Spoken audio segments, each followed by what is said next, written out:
Hello, this is Phil Candreva with the Naval Postgraduate School, talking to you today about the topic of budget formulation and review for the Department of Defense. The agenda for this presentation is to start off by defining what do we mean by a budget. Then we'll talk about the budget call, the annual request to build these budgets. We'll discuss the difference between full and incremental funding that's used in procurement and expense type appropriations. We'll look at various budget exhibits, what we sometimes refer to as the J books or the justification material. We'll talk about budget cycles, the 3 budgets that are created in each annual cycle. We'll look at an example expense budget, an example investment budget, and then we'll consider the review criteria that are used when the budget works its way up the chain of command and look at some examples of that review in process and some common errors we might see in our budgets. So what is a budget? According to the Navy's Budget Guidance Manual, it's a document expressing in financial terms a plan for accomplishing a set of objectives for an organization during a specified period of time. And our typical period of time is the upcoming fiscal year. And it's not just a plan for the manager who will be executing that budget. It's also a request from the Department of Defense to Congress for appropriations to pay for that plan. So what is this budget call? Well, it's an annual directive that formally requests the budget inputs from individual program offices and organizations within an agency to then be rolled up into the overarching federal budget for the United States. And it begins with a document from the Office of Management and Budget called the A11. That A11 goes out to the agency heads who then will tailor it for their individual needs. And within the Department of Defense, the DoD Comptroller will issue a budget call to the services and the other components who may then issue their own internal budget guidance. What's included in this budget call? Well, first and foremost is the control number. How much money are you budgeting to? And how many personnel are you allowed to have in this upcoming budget? It'll identify what budget exhibits, which of these JDocs, as we call them, need to be submitted. When is it due? How is it due? Do you upload it to a website? Do you print it off and carry it to somebody? There will be inflation factors, and there's usually some advanced review questions so that when you submit this budget, you also submit the answers to some questions to assist the reviewer.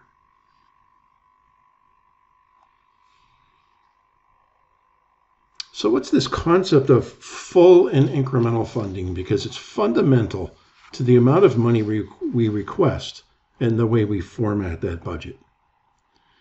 In general, procurement appropriations that buy entire things, systems, vehicles, ships, weapons, are fully funded, and expense type appropriations that buy activities, maintenance, training, pay, recruiting, those kinds of things, are incrementally funded. Full funding is a policy imposed by Congress that requires that the entire procurement cost of a weapon or piece of equipment is funded in the year in which that item will be procured, the year in which we want to write that contract to buy that thing. Another way to think of this is that procurement cannot depend on the availability of a future appropriation. And there's good public policy reasons for doing this. We don't want to ask for a fraction of the money to build a Navy destroyer, only to have the next Congress change its mind and not finish paying for that destroyer. This protects the military, the contractor, and the taxpayer by ensuring that once we've started one of these large capital projects, we're going to see it through to the end. Okay? So sufficient funding's got to be available for a complete usable end item before we write that contract, and therefore we need to ask for that amount of money in the budget. Incremental funding is an alternative to this full funding policy, and it's used When we're buying some kind of a service, some kind of ongoing continuous thing, like recruiting or maintenance or fleet operations, and we can divide the cost of doing that into an annual increment. So most of our operating and support type activities, like I said, equipment maintenance, salaries, would be funded this way. A shorthand way to think of this is nouns are fully funded. If you're buying a vehicle, an aircraft, a weapon, you need to fully fund that. Verbs are incrementally funded. Maintenance, training, recruiting, and so on.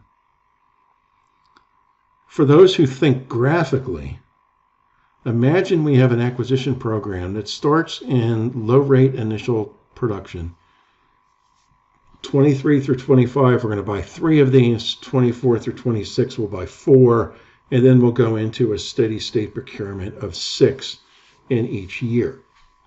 Now, if we were to incrementally fund this, and we're building the budget for fiscal year 2026, incremental funding would say we need sufficient money to finish the 4 we started in 2024, sufficient money to keep the production line going for the 6 we ordered in 2025, and sufficient money to get started on the 6 we want to order this year. Well, that's kind of a cumbersome way to do it. Instead, with full funding, what we're going to do is ask for all of the money to buy the 6 that we want in 2026. And those funds can only be used on those 6. They cannot be used on the 6 that we had in our 25 budget. They can't be used on the 6 in our 27 budget. But we have 3 years to obligate those funds to buy the 6 that we identified in fiscal year 26. So full funding would be buying the row in this diagram. Incremental funding would be buying the column. To summarize, full funding buys finished products, or nouns if you will. We fund it by asking for all of the money needed to provide a set quantity of a usable end item. We typically use this type of funding for procurement and construction appropriations. Incremental funding tends to buy activities, or verbs. We're asking for an annual increment of funding to do that activity during the fiscal year for which we're budgeting. And we usually use incremental funding in O&M and mil-pers appropriations.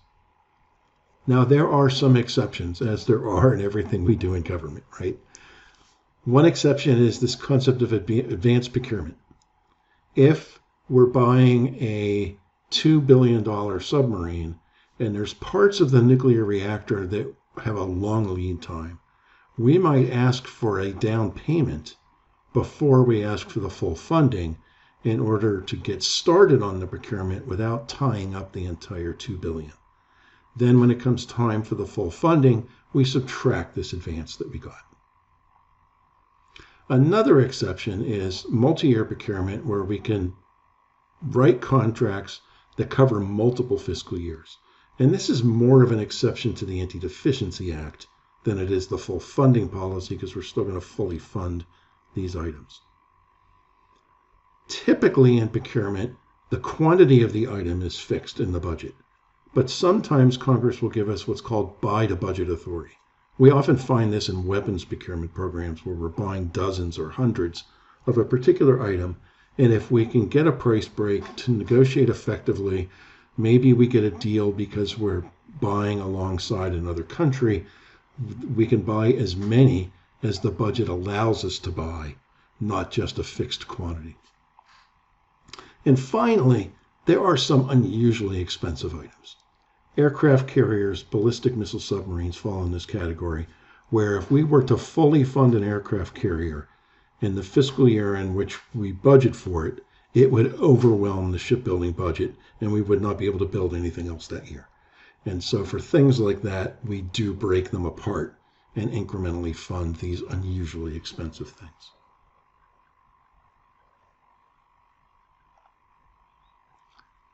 Let's now move on and talk about the budget exhibits, or what I've referred to as J-books or justification material.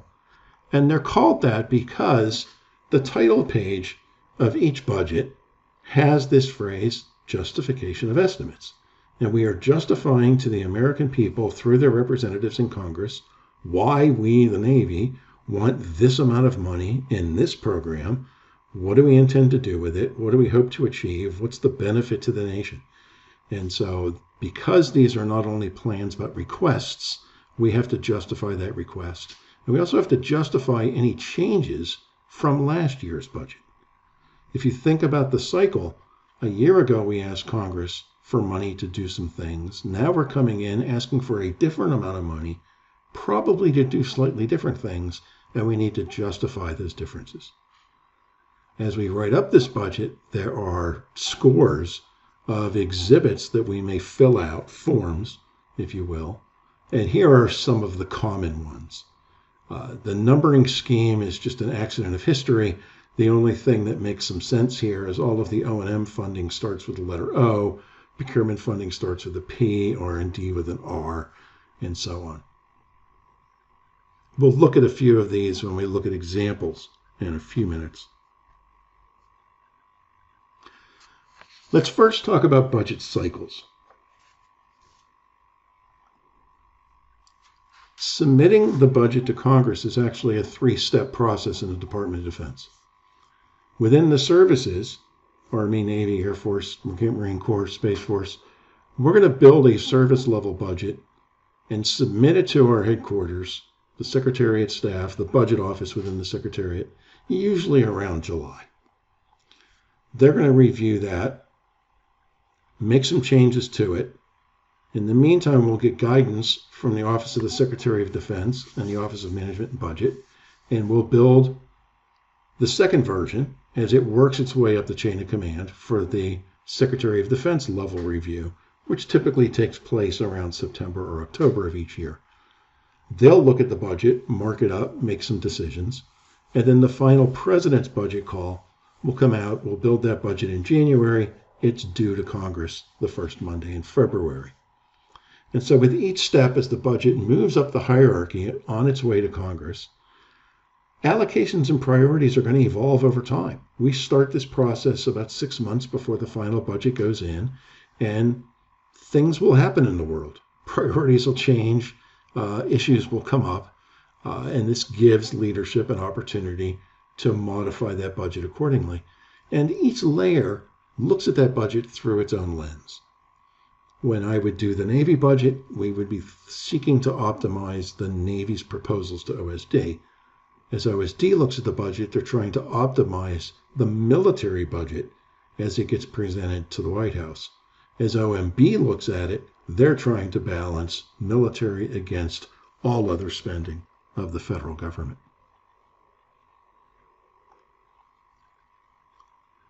Again, for the visual learners in the class, imagine it's fiscal year 23. We are executing the fiscal year 23 budget. In early February of fiscal year 23 and calendar year 23, the President's budget for fiscal year 24 would be submitted to Congress for their markup, review, and enactment throughout the spring, summer, and into the fall months. Meanwhile, we're going through the PPBE process for fiscal year 25. We will have completed planning, we'll have done programming within the services in the spring months. That POM that we create from the programming phase then becomes the service budget that we draft and submit and review in the summer months. Meanwhile, OSD will be reviewing the POM, and they'll be issuing their budget call for the OSD level budget that would be done later in the fall. OSD would then review that budget, make some budgetary decisions. Then we get the final budget call to build and submit the President's budget in January, which would then get handed off to Congress for the subsequent year's enactment. Where you see arrows on this diagram, they denote influence. Current year execution is influencing that budget. Prior year congressional action is going to influence that budget. And the decisions in the earlier phases of PPBE will influence that budget.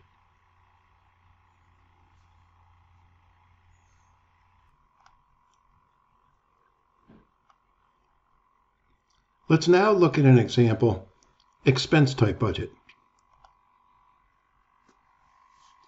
As I mentioned, expense type budgets typically fund O&M and military personnel. Each appropriation has a hierarchy. Kind of looks like an organizational chart. And so for O&M Navy, that's the appropriation title.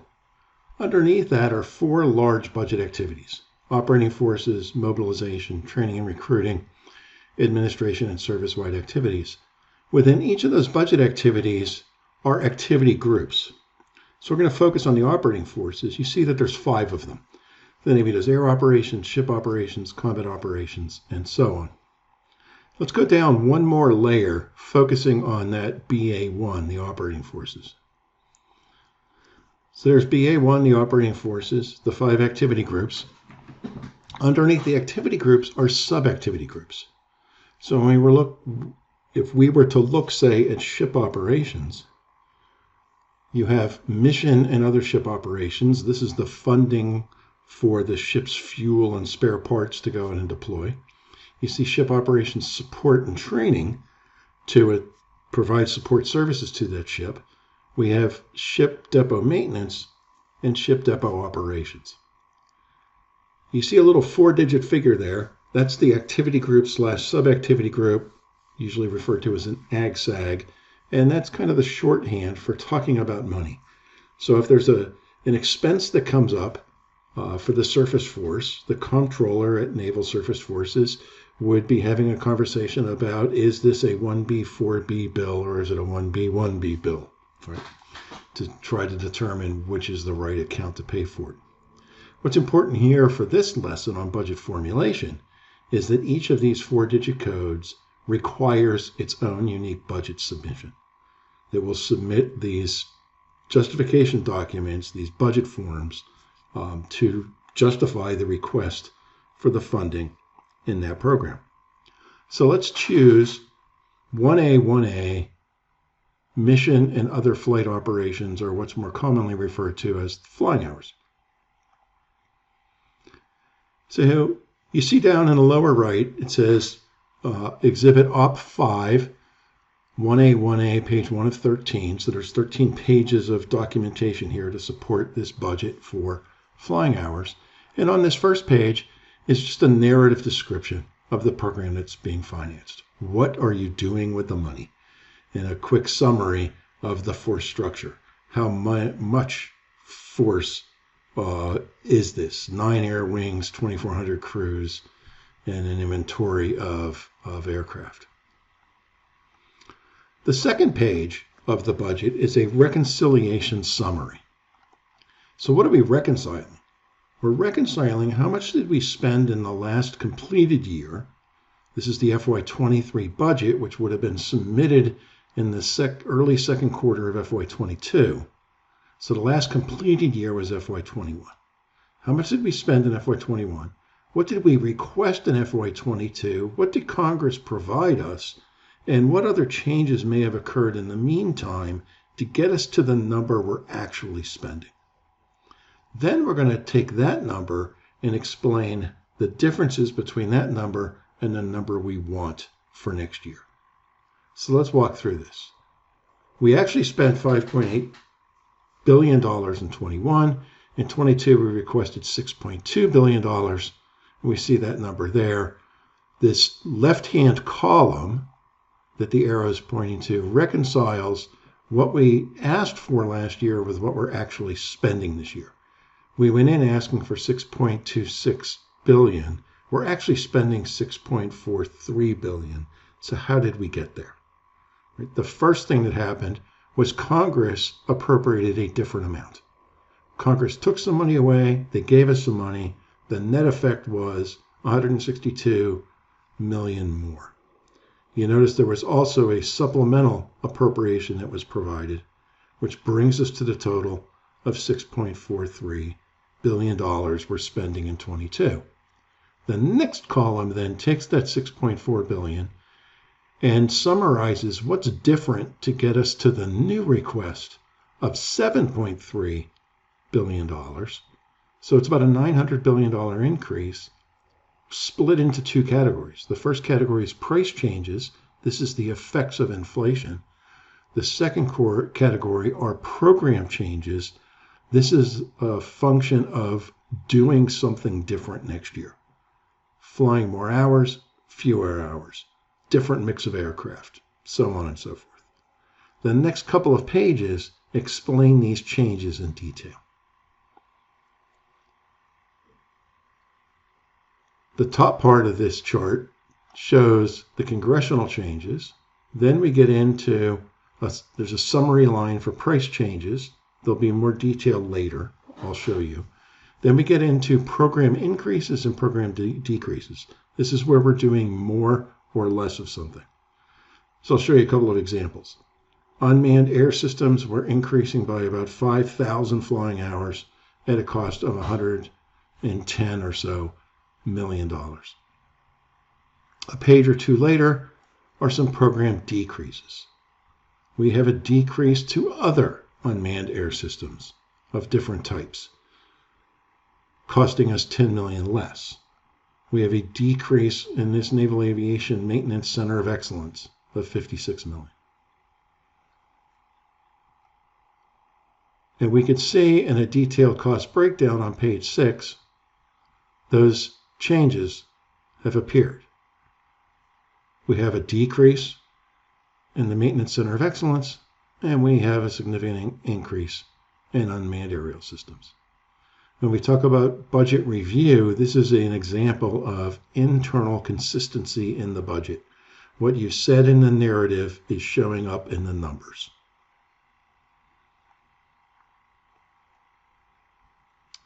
Another thing that may cause a change from one year to the next, it didn't in 2023, but it did back here in 2016, so I'm going to show you an older example, is this thing called a functional transfer. Here we had something that was previously funded in program 4B3N, and the decision was made, this actually fits better in the flying hour budget 1A1A. So we're going to add $379,000 to 1A1A, and over in the 4B3N budget, we're going to subtract the same $379,000. So this is an opportunity for us to move some function from one budget line to another when it makes sense to do so, and these always net to zero.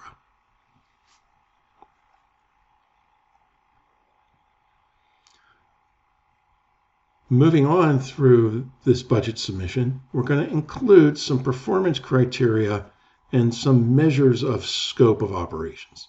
So how many hours are we flying? How much does that cost? What are the support costs to do that? How many wings? What's the crew ratio, the operating tempo, and the average T rating, which is a measure of the readiness of the fleet.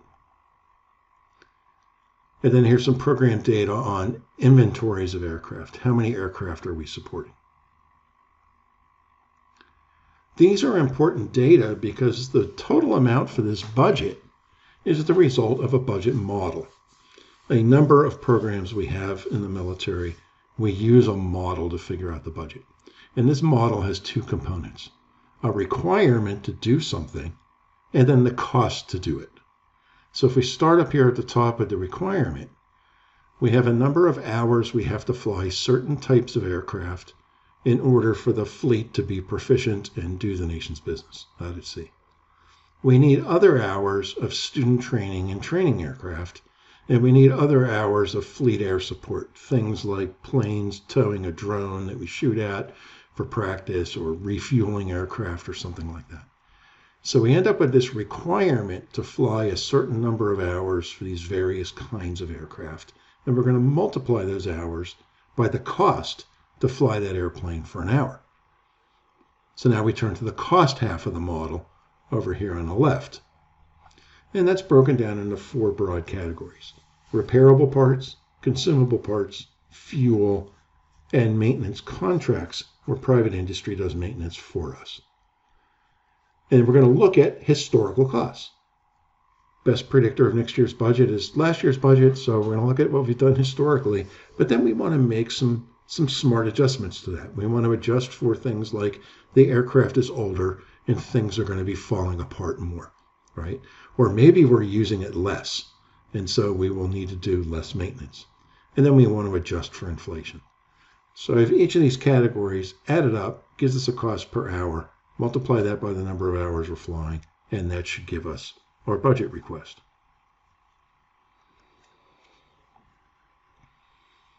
Following the performance data, we have a personnel summary.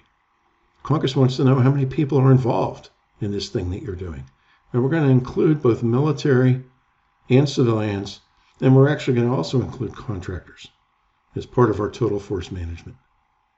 Now, the military are not paid out of this funding line.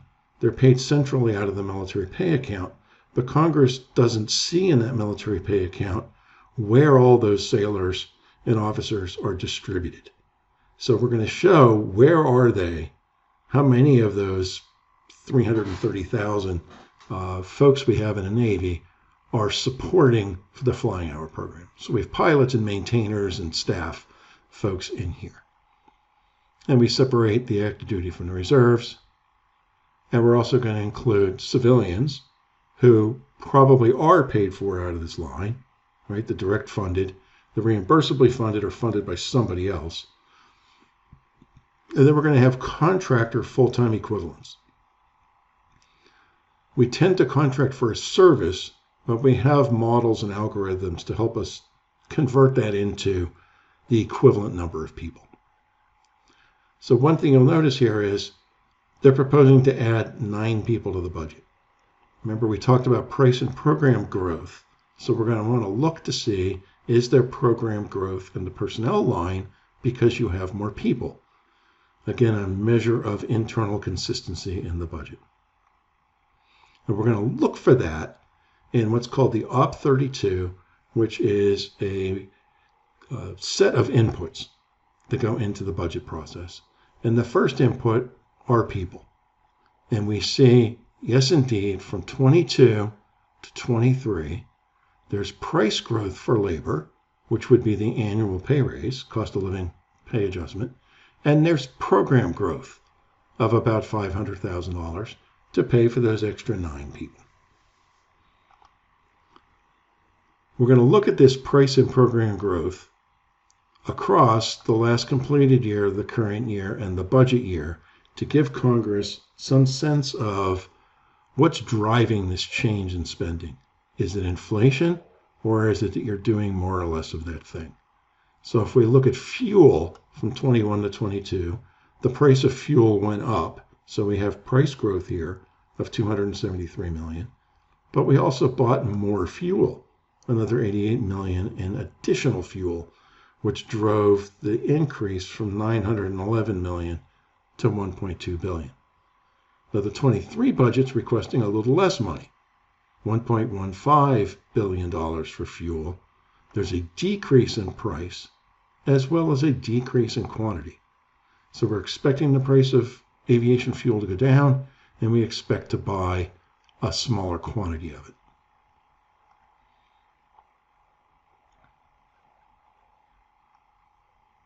So that's an expense type budget.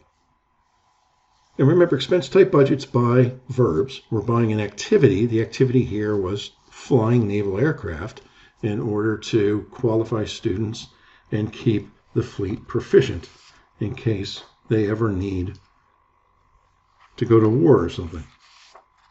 So now we're going to turn to an investment type budget where we're buying things. We're buying nouns. And these are structured very differently because we're not only fully funding it, instead of incrementally funding it, we're talking about discrete quantities of things rather than levels of activity. Just a reminder, this full incremental funding, what we're doing is submitting a budget to buy 6 of these airplanes, or whatever it is we're buying. So full funding policy as modified by advanced procurement, multi-year procurement, by the budget authority. And what costs are we budgeting for here? Well, if you've been to any acquisition training by the Defense Acquisition University or other courses here at the Naval Postgraduate School, you've probably seen this chart with all of the life cycle costs for an acquisition program, from the development costs and R&D, any milcon to build things like depots or hangars, O&S costs for the people and the O&M to operate that system, and then you have your procurement costs. the procurement costs would be funded with a procurement appropriation. But what we're going to budget for here is the weapon systems cost, the piece of equipment, and any support items that go along with it. Support items could be maintenance equipment, could be technical manuals, repair manuals, those kinds of things. Initial spares are also funded with procurement, but in the Navy, we're going to budget for those in a separate budget. We're going to lump them all together in one big budget. So they're listed here for information, but we're not requesting the money in this particular budget. So here's the first page of this budget, and we're budgeting for the E-2D aircraft, the Advanced Hawkeye, airborne command and control aircraft. And you can see we've got prior years. We built 102 of these prior to 2021. Built 5 in 21, 5 in 22. We're building 5 in 23. And we'll build 8 more eventually for a total production run of 125. Okay. There's a narrative description. What is this thing? What mission does it perform? What's the acquisition strategy? Right? What's the big picture for this program? If we blow this up a little bit, right, you can see this gross weapon systems cost. You see the flyaway cost. We're going to include the initial spares just for information.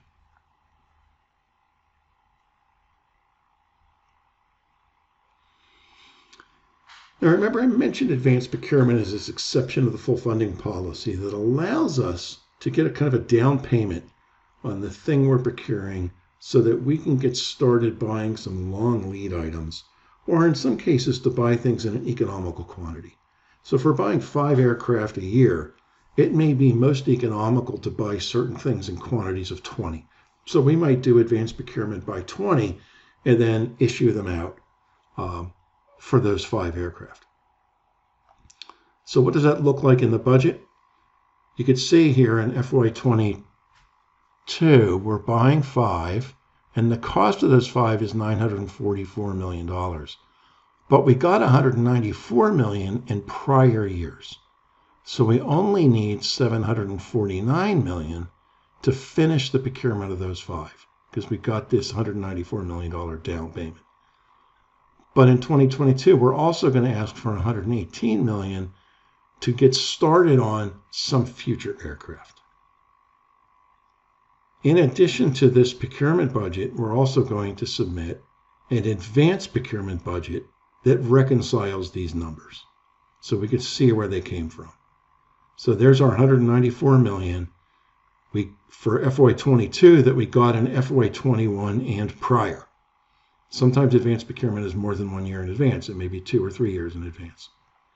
Right, the $123 million we asked for in 2021 is going towards those future year aircraft as well.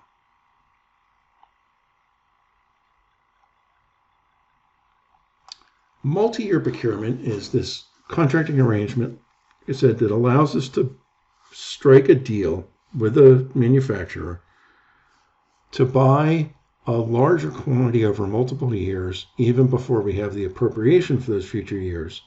And Congress is willing to do this when we can demonstrate we have a stable design, a stable manufacturing process, and we can save a significant amount of money. So usually in the order of 10 to 15%. And how does that appear in the budget? A statement like this that says this budget request includes funding to support an FY19 through FY23 multi-year procurement contract. And Congress needs to know this, that we are already under contract with this company. Because when they make that decision to allow the multi-year procurement, Congress is really constraining their own choices in the future. They've already decided institutionally, we want to pursue this acquisition program, and they've committed themselves to funding it in the future. So this is a line they can't really mess with too much because we'll probably have to pay a penalty to the contractor if we break that contract.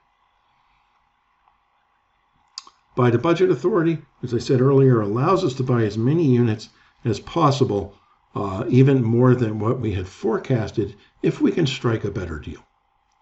And here's an example of Hellfire missiles. We had budgeted to buy 95 in FY21. We actually bought 98 because we got a better deal on that contract. And what we'll do is in the future year's defense plan is we'll lower some future year quantity to account for those 3 we got ahead of time.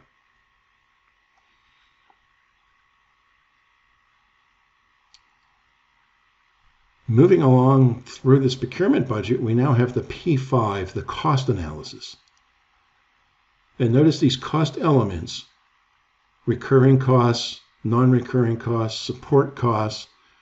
The DoD Financial Management Regulations provides for a common work breakdown structure for each type of systems. The work breakdown structure for an aircraft looks like this. A ship would look different. A vehicle would look different. A weapon systems may look different.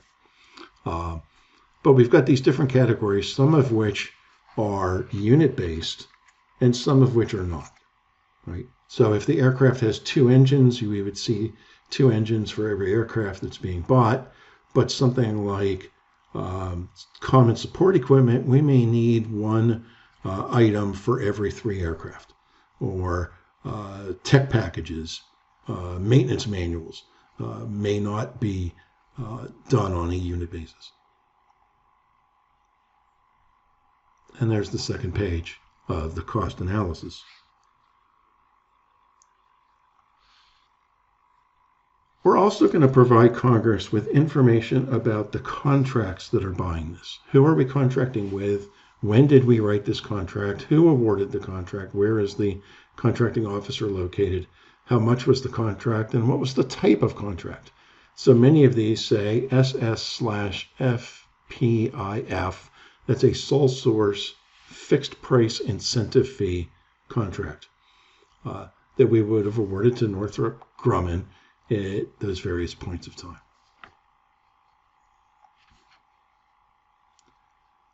Then we're going to have a schedule of when are these aircraft being delivered.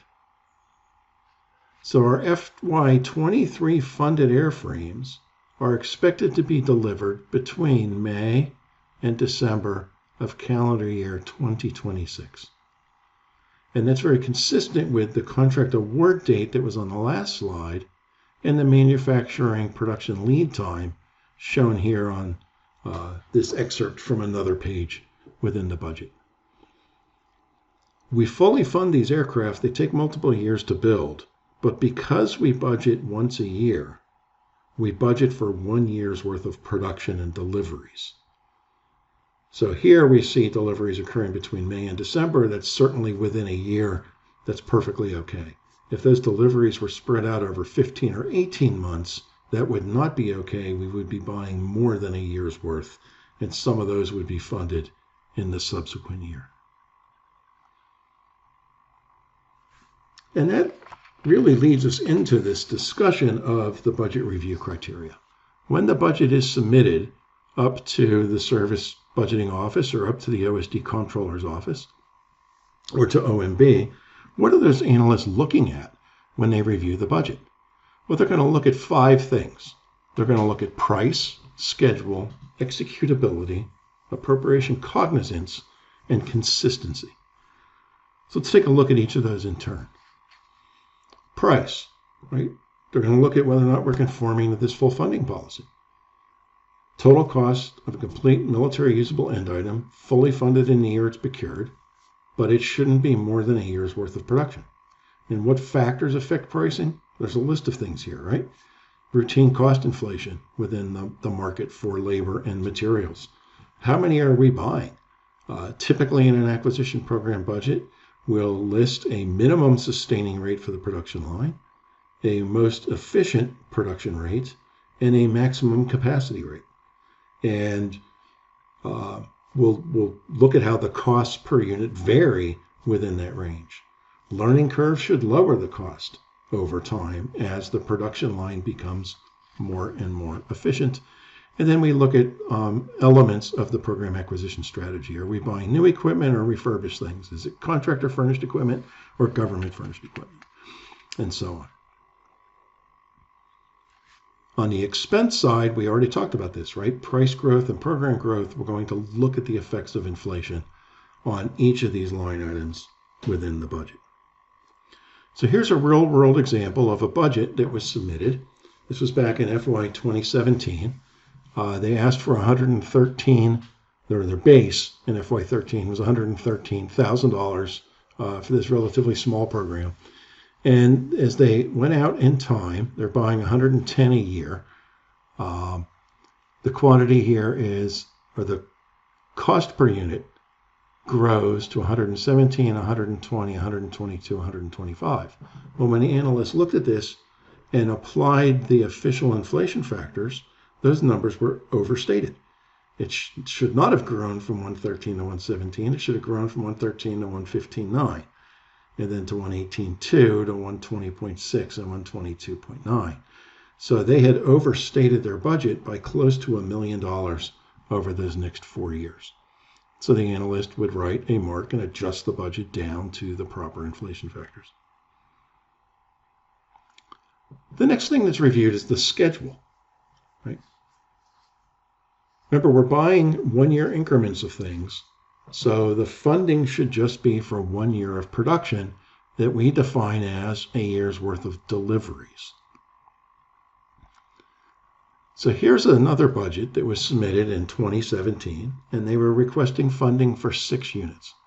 And the analyst went back and reconstructed their delivery schedules based on their prior year procurements.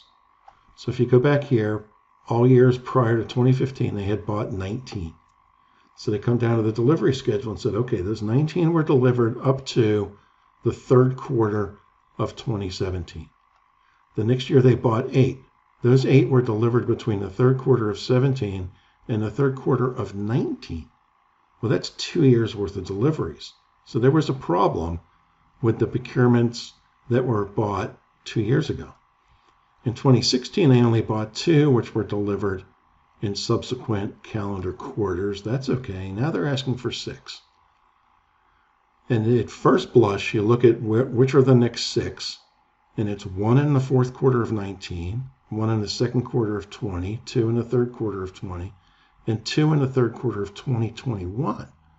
Well, again, this is spread over 2 years, which is too much. So the analyst knew at this point, I have to adjust this budget. Now the question is, how to adjust the budget? The other thing to look at is what is the production lead time, with an excerpt of that budget exhibit shown here in the corner. That was 18 months. So if you go out 18 months from FY17, they really only need to buy the 1 here. The 3 out here in 2020 could be bought with FY18 money and still be delivered on time. So the analyst is assuming the schedule down here is when you need them. So those 3, the funding could actually wait until FY18. These 4 here at the end of 21 could be funded with FY19 money, and the last 3 could be funded with FY20 money. So here's a program that was asking for all of the remaining money to finish procurement over the next 2 years when their schedule did not support that. They were buying in advance of need, which will always invite a budget mark. And the mark was, no, you get funding for 1 next year, 3 the year after, 4 the year after that, 3 way out in FY20. And that lines up your schedule with the funding. Or maybe I should have said that lines up your funding with the schedule, which is the right way to think about it. All right, next is executability. And the concept here is, can the program actually do what it says they want to do? And there's 2 elements to that: program executability and financial executability. So program executability is about the maturity of the technology, contractors' capacity and capability to build this thing, and so on. Financial executability is about things like the timing of key events. How close are you to contract award? Have you been awarding contracts later than you had planned? Is this program slipping to the right? And is it dependent upon some other related program? If that related program is behind, maybe you don't need as much money. Because that creates an executability issue for you. Next, we want to look at this concept of appropriation cognizance. Each request in the budget is a request for an appropriation of a particular type. And each of those ag-sags or procurement line items is for a particular thing, and the money we ask for and the thing we want to buy need to match. And so sometimes there are options. So I worked in the Naval Air Systems Command in their engine branch, and if we were altering an engine for some reason, and we were going to drive that engine into the depot to be altered because it's unsafe, we're going to use aircraft modification or procurement money to pay for that. But if it's not a safety issue and it can wait, and the instructions are, hey depot, when this engine shows up for routine repair, replace component A with component B, that's a modification of the engine incident to repair, and O&M pays for that. So whenever we would come up with a modification of the engine, we had to think about, how are we going to pay for this? Are we going to drive the engine into the depot and make it a procurement thing? Or can we wait until it's already there for a repair and it becomes an O&M bill? And finally, consistency. And we look at consistency three ways. Is that budget internally consistent? If we are claiming we're going to fly more hours, I should see that we are consuming more fuel. And I showed you the example of 9 additional employees and program growth in the labor line. That's internally consistent. Next, is the budget consistent with last year's budget?